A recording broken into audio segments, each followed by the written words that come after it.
Welcome to the Impact of Educational Leadership Talk Show podcast, hosted by ID3 and Professor Jeff Willey. This show is designed to provide an exclusive forum on educational achievement gaps related to learner success while discovering relationships and family issues in diverse settings.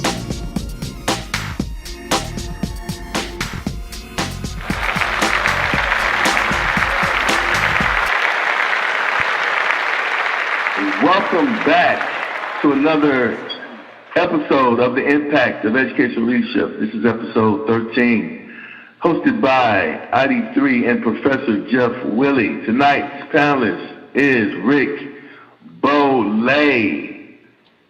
Tonight we will be discussing, does community involvement reduce teen violence? All right, say hello to the people, guys. Gentlemen. Good evening. Good evening. I'm glad to be here. Thanks for having me again. Absolutely. So tonight's discussion is, does community involvement reduce teen violence?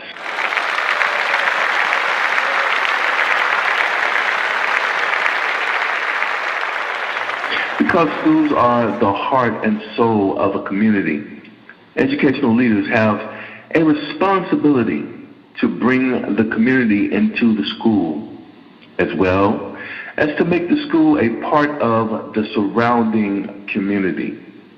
There is no better affiliation to ensure that all students, pre-K to high school, have the support and resources they need to succeed in school to counter gang violence.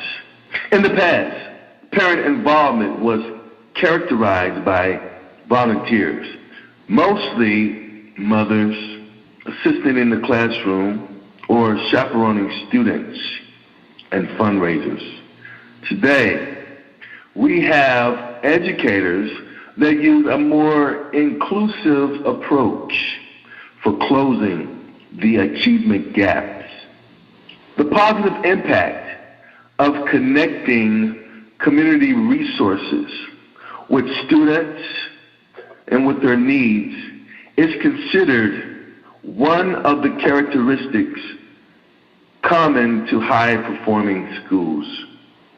Tonight, we will be discussing this issue, and we will give you insight on how to better navigate through community involvement. First, we're going to be pulling some questions to Professor Jeff Willey. Welcome to the Impact of Educational Leadership Talk Show podcast, hosted by ID3 and Professor Jeff Willey. Professor Jeff Willey from East Texas, retired Air Force senior leader and classroom instructor. He is a professor. Professor Willey is inspirational, motivational, visionary, living with a purpose and a passion. As a continuous learner and lifelong achiever, he's a go-getter. He's also an aspiring author, professor, John Maxwell Teen Executive, leadership consultant, coach, disc trainer, and motivational speaker.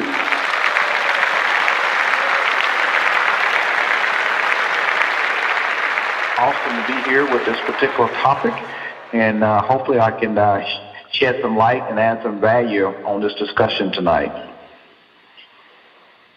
Absolutely, absolutely. Well, Professor Jeff Willey, let me ask you this question here. What are some ways that the impact of educational leadership can have on community involvement?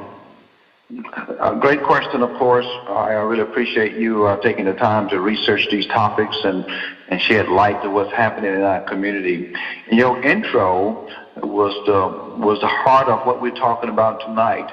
You did say schools are the heart and soul of the community, and yes, they are. The school is an extension of the community. School is an extension of the home, and the home is a reflective somewhat of the culture of the school. And sometimes a community could be volatile and create an essence of disarray, and that school becomes a safe haven. And the reason I say that, I'm going to share some things with you, some personal experience, and then I'll share some things what the community is supposed to be doing and should be doing, obviously. But just to start this out, and of course, Isaiah, you have the liberty to shut me down or stop if necessary. But one thing I've noticed in certain communities and schools that I have been involved in, that school become a safe haven for a lot of things that's happening in the community. When students are trying to avoid gangs, they're reluctant to go home because of the pathway and the walkways transferring from house to school and school back to home, and that they tend to stay on the campus much longer than necessary or needed. And then when they have to walk to school, they tend to walk to school fairly early in certain neighborhoods because of the issues of the neighborhood. But when you find a school and you have a proactive leader, I've watched this in several school districts, in several high schools, that the educational leader or that campus leader or that superintendent of that school district was extremely proactive, and they was able to engage that community in a very, very positive way to have an impact on those, as we say, gang violence or teen violence, bullying within the school, bullying within the community. School is a major part of that, is a major indicator of that, and it forces that it can force that community to change. And what I've seen, what happened is that when that school engaged that community in a very, and remain positive, that is a key element to that school must remain positive, establish a culture that the students and the parents aspire to engage that community in a very, very positive way. That school can be the catalyst for that change, even though when the neighborhood could be somewhat of a disarray and you have some teen violence or some gang issues in that school district or in that area, and that school superintendent, that school principal has to be extremely, extremely proactive and forthcoming and not bashful, and engaging that community in a positive way, knocking on doors, talking to parents, engaging those community leaders, and even talking to some of those gang leaders in that community, because they all want to add value to the community. And that is the key component of that, is that you want to add value to that community. Those teens are looking for leadership. Anyone that's dealing with bullying, anyone that's dealing with violence, is primarily seeking and looking for leadership, and they are looking for structure in their lives, and they're looking for adults to be proactive and positive in their lives, and that school becomes that safe haven for that. And when that school is not the safe haven, and then their extension of the community, and that school can be disrupted, because that's what you see in schools. If that school is not that safe haven, you don't have structure in school, and then that school itself can become extremely violent. But when you making an effort, and sometimes it might not take a year, it may take 2 or 3 years, but you have to become a catalyst for change consistently and be persistent and stand by those values and stand by those cultures, because in the long run, you will make a positive impact on that community, and lives and children's and family will be impacted and will be saved, and you can make a tremendous impact in developing citizenship within that community. Welcome to the Impact of Educational Leadership Talk Show podcast, hosted by ID3 and Professor Jeff Willie. Mr. Rick Bolay is ready, and he is engaged for this next question here. As we are still talking about the same topic, this is, does community involvement reduce teen violence? Remaining positive, that is so key, and it is so powerful. Being positive is so powerful, in fact, that it can become a catalyst for change. And this is something that school leaders need to hear. They already know it. They already been trained in it. It's just a matter of fact of just getting out there and doing it, going out there and doing what you got to do. We're going to talk about some ways to how to talk to some of these leaders in the community, whether it be gang leaders or just police officers that live in these different neighborhoods, to help make these neighborhoods and these communities a safe haven for these schools and how we're connecting these schools with the community.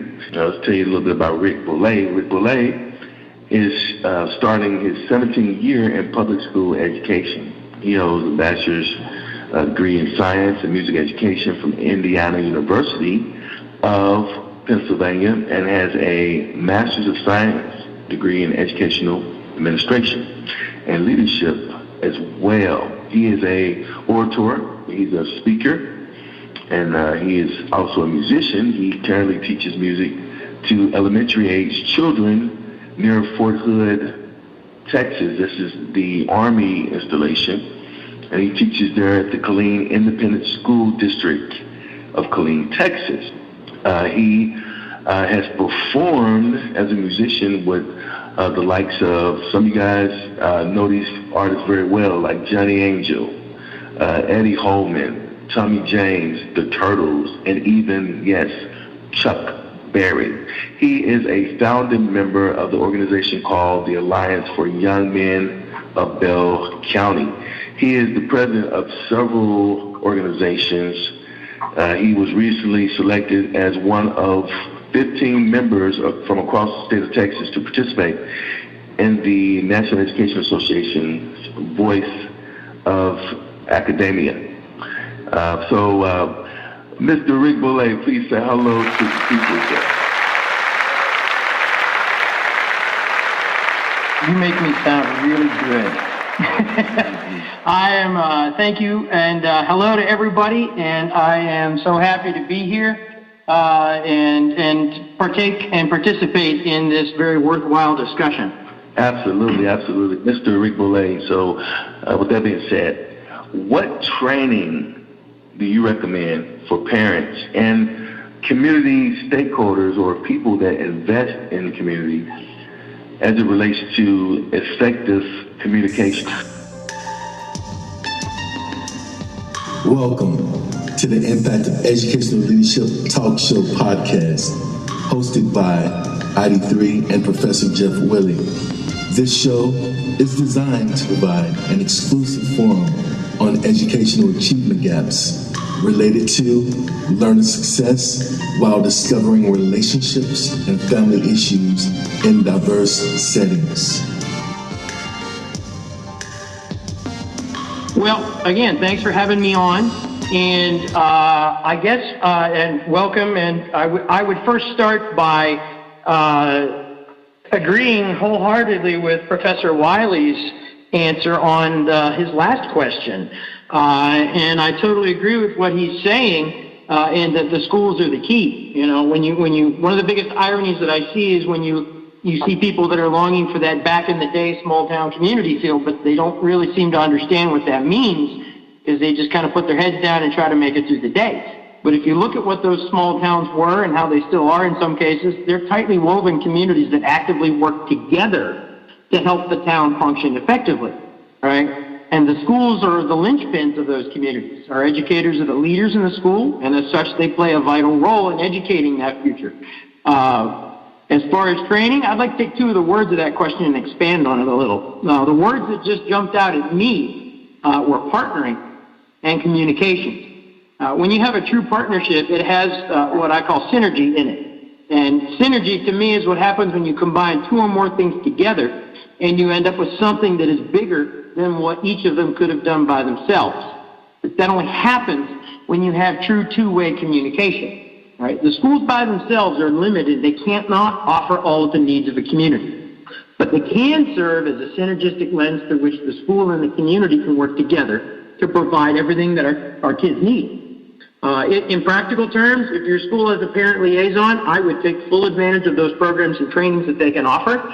They can range from anything from academic concerns, which could be causing issues with the kids, to assistance programs that can help work with the schools for parents or students that are experiencing difficulties in their lives.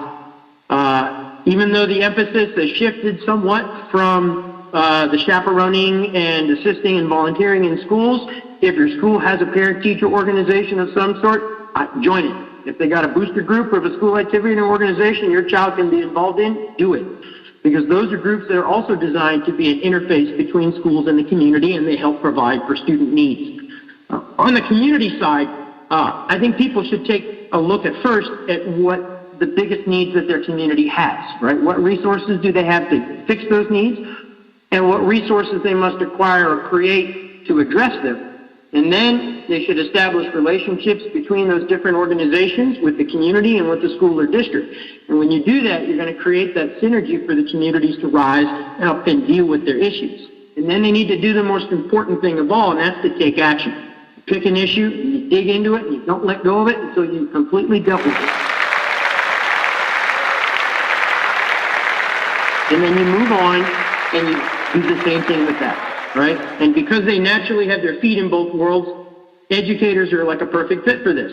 Like you said, I'm part of a brand new organization called the Alliance for Young Men of Bell County, and its goal is to serve as a clearinghouse of information to parents and children regarding available opportunities and develop strategies to address issues and obstacles our young men are facing. I also found there's another organization in Pennsylvania called the Building Block of Natrona, and the lady that was involved with that, what she did is exactly what I'm talking about. And she hooked up a couple of folks together to work on solutions that the community needed. For an example, they started a program called Veggies for All that delivered vegetables to those who couldn't come there to get them themselves.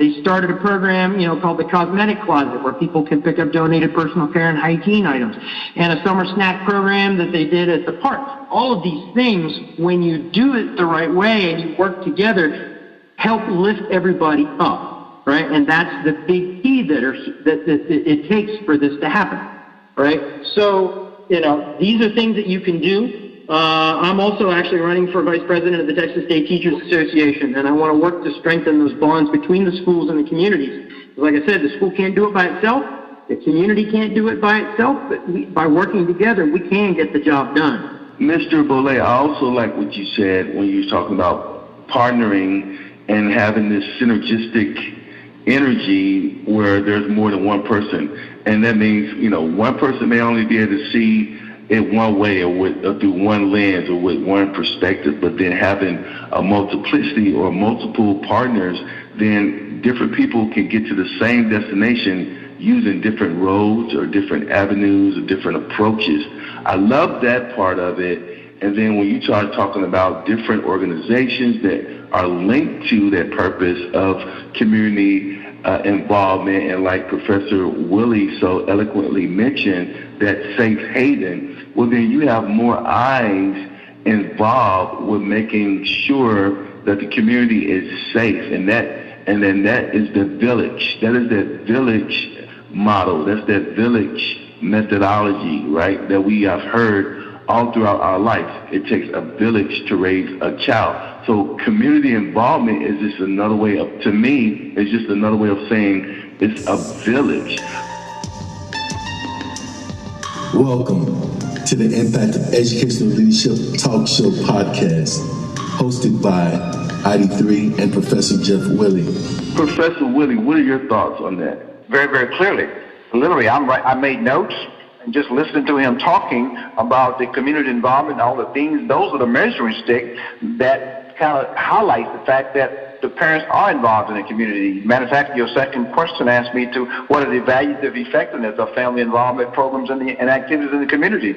And Rick, you did a wonderful job is highlighting that and carrying that forth. And literally, I'm thinking that is absolutely amazing. Those are the measurement sticks when you see those families involved in that community, becoming part of that parent-teacher organization, get involved in those, visiting those campuses, becoming mentors on those campuses, getting engaged, talking to their teachers, talking to their principals and campus leaders, and advocating for different positions in the community.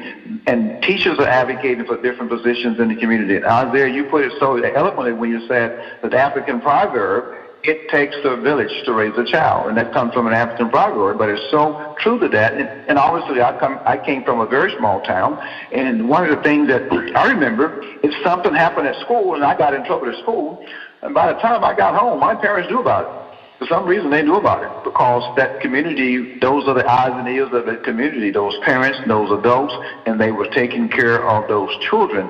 And that helps mitigate that gang violence and that disruption in the community because of those eyes and ears that you referred to. So, Rick, I thank you for that insight. So well stated, highlighted the few things that what you're doing and what other leaders in the community, excuse me, that are doing, and that is significant for that community and that safe haven. And by being positive, by being proactive, by providing a resource for the families can have, job banks for parents that don't have the high school diploma are looking for jobs.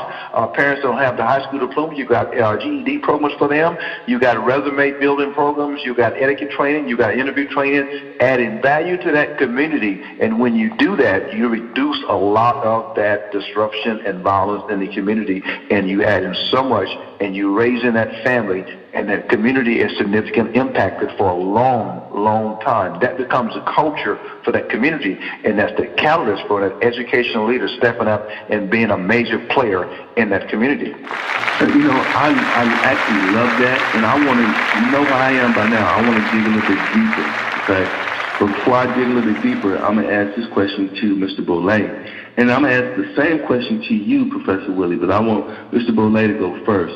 So the question I'm going to ask you is, how then do we get the leaders to see that vision?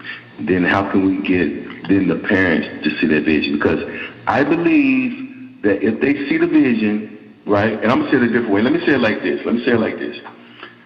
If you say the word imagination, what it really is, okay, is really a nation of images. Okay, so what that means is people only see you by the nation or the image that you represent.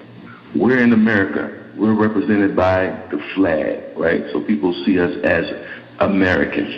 This is the nation of images, right?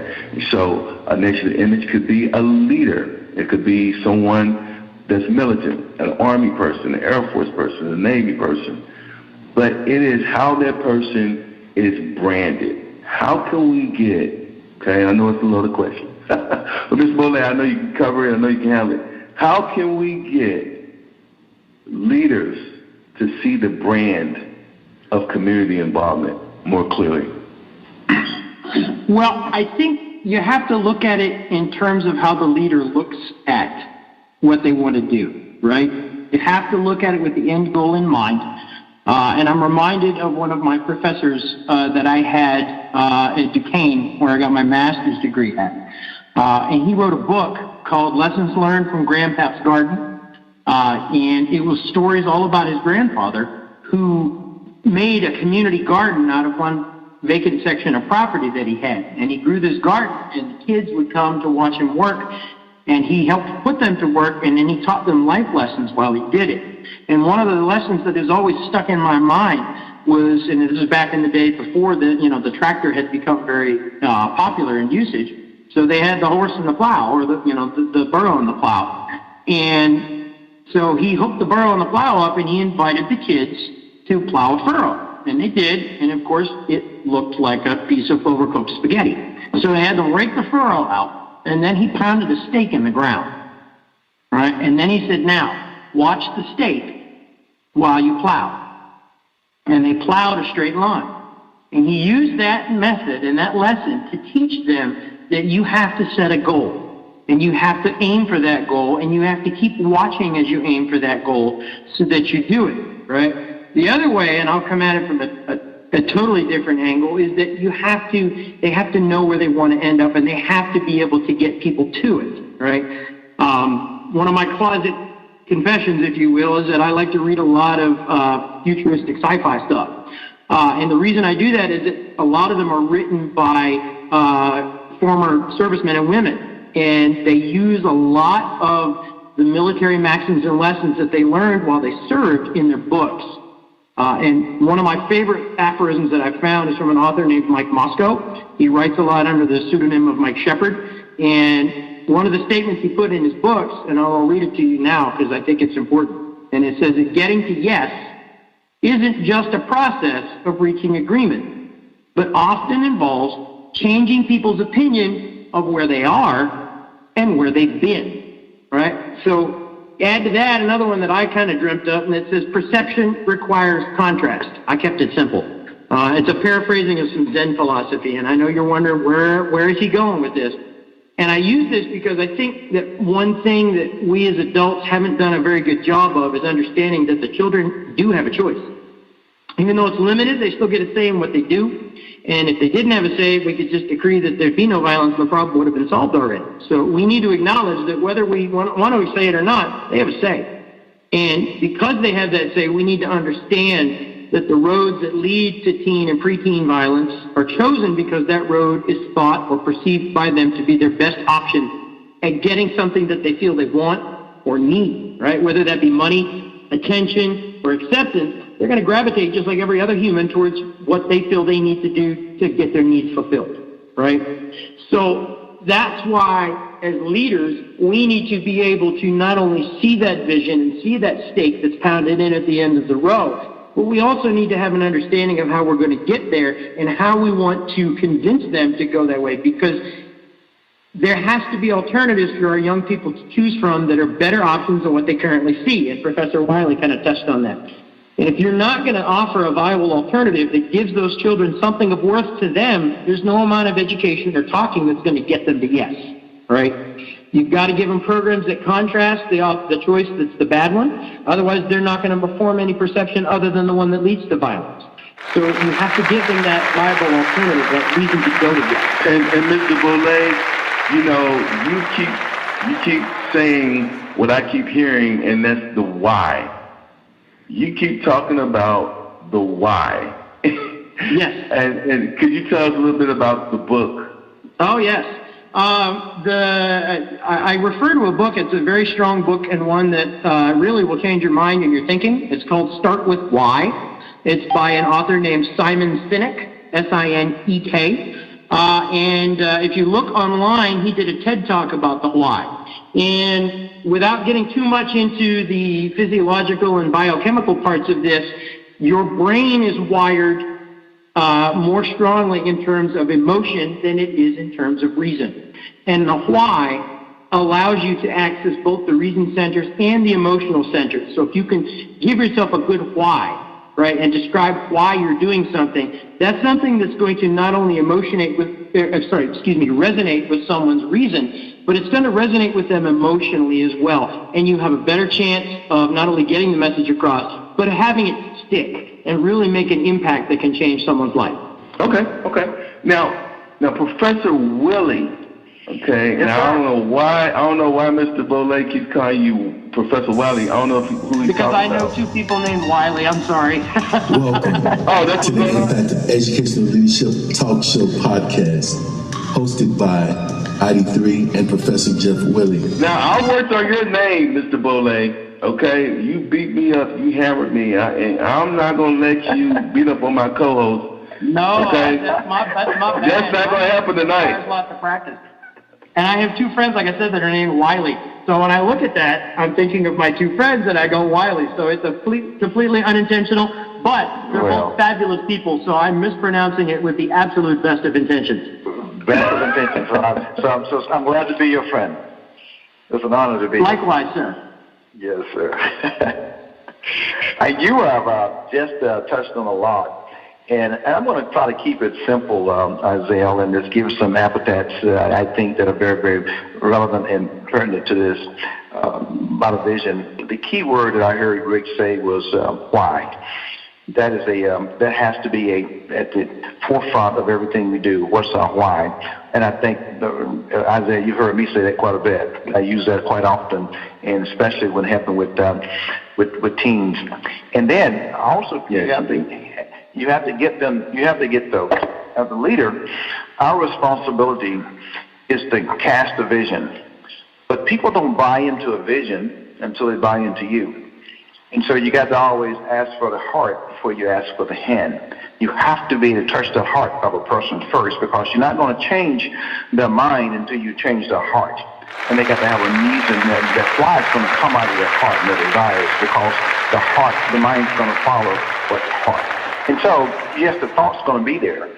But you got to be to touch their heart, and you got to get into why and what motivates them, what's encouraging them, and meet their needs where they are, because they are looking. And how do you mitigate those needs, and how do you add the positive versus the negative, and how do you replace what they're looking for or what they consider looking for with something that's going to be effective and impactful for the rest of their life? And so as leaders, you got to make sure, you can't tell, you got to ask.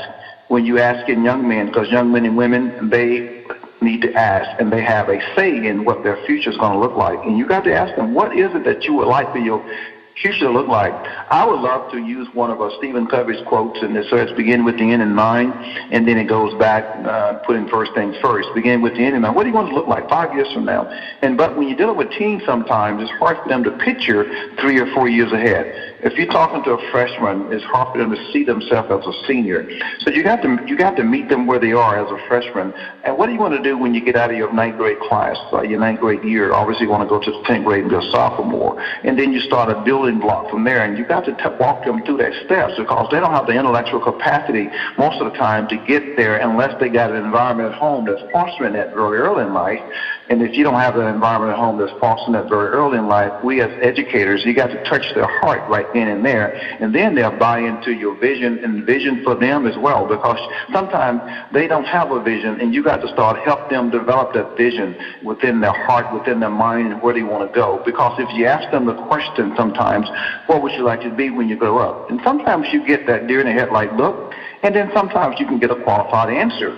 And it may not be the answer, then you try to tap into what are some of your skill sets to get you there? What are some of the things you need to do? What are some of your objectives? What are some of your goals? What are some of your applications? How do you think you want to get there? And you can't just tell them how to do that. You got to ask them and let them come up with their own solution, because when they come up with their solution, they own it.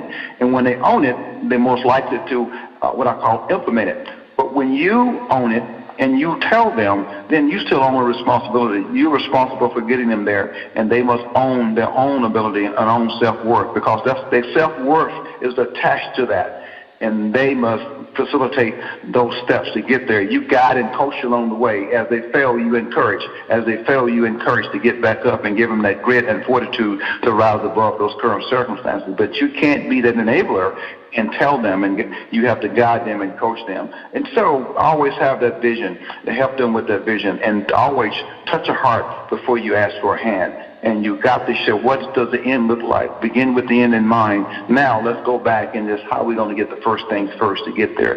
Educational leaders got to be optimistic, positive, and believe that everyone can achieve, because they all can. I call Professor Jeff Willie the Oracle. Now listen, I'm going to ask both of you gentlemen a question, and whoever wants to go first, they can, all right? But I want to get a little bit more graphic. I want to get a little bit more in-depth, and I want to make it a little bit, I want to spark it a little bit more. Let's put some sparks on it. So with that being said, what is the level of concern as it relates to the differences between gang violence when you were in middle school, or I think it was junior high back then, but middle school and high school, as opposed to nowadays? What is the difference as far as the level of concern, with technology and just with the turn of the age? What concerns do you have now that you didn't have when you were growing up? Welcome to the Impact of Educational Leadership Talk Show podcast, hosted by ID3 and Professor Jeff Willie. I think technology is a huge issue, and the use of technology. As amazing and wonderful as the internet is and the abilities that it gives us to look stuff up, it also offers countless opportunities for those who don't mean well, for our kids, who need to use them for their own ends, to sneak in and creep in and take advantage. Even with the most vigilant of parents, it can be difficult because the internet is wide open, and kids can stumble onto things that they shouldn't be stumbling onto, and those who are looking to find the kids to stumble are always looking for new ways to make that happen. I think technology is a huge issue, compared to the back in my day, and I think that is as much as it brings us together, it also offers those opportunities for division and for and having kids go down that wrong path. And I have to totally agree with that. There's not a lot that I can say the opposite of that. Technology has been the key in some of the catalysts, but obviously everything is good until it's used in a destructive way, and the access to so much information, inundated with so much information. And what's happening with that information is that our youth do not have the emotional intelligence to discern. And so they see it as face value, and so they not able to make that discernment about that access to that information that they are receiving, the things that they are viewing right now, even in TV and even in movies and video games. They see it as current situation. They don't have the emotional intelligence to sometimes do concern between fiction and non-fiction, real or unreal, and they take it at face value. So that access, what I call unlimited access to information, is a detriment, but it's a positive thing. But it can be used for people that certainly have a ill spirit and ill will, and they'll use it for destructive means versus positive means. So I have to agree with technology is one of the keys.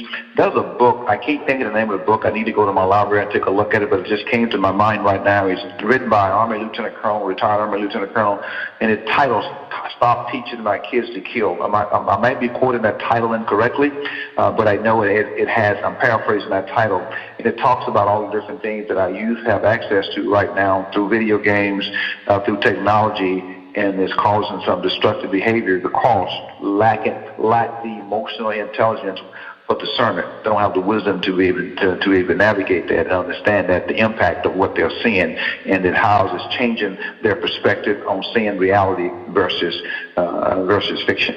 I think that's a really great point, and I'm really glad that you brought that up.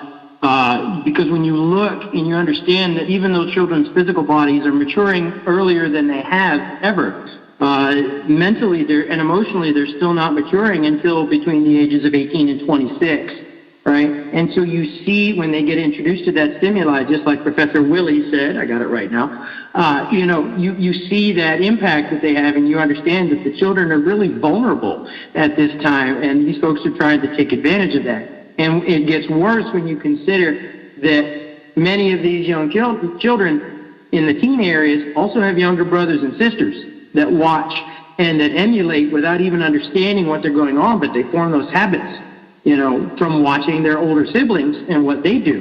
And so it makes it even more imperative that we address this at the community and the grassroots and the educational level, and we have the community be as educated as the schools, right, working together hand in hand to address this issue.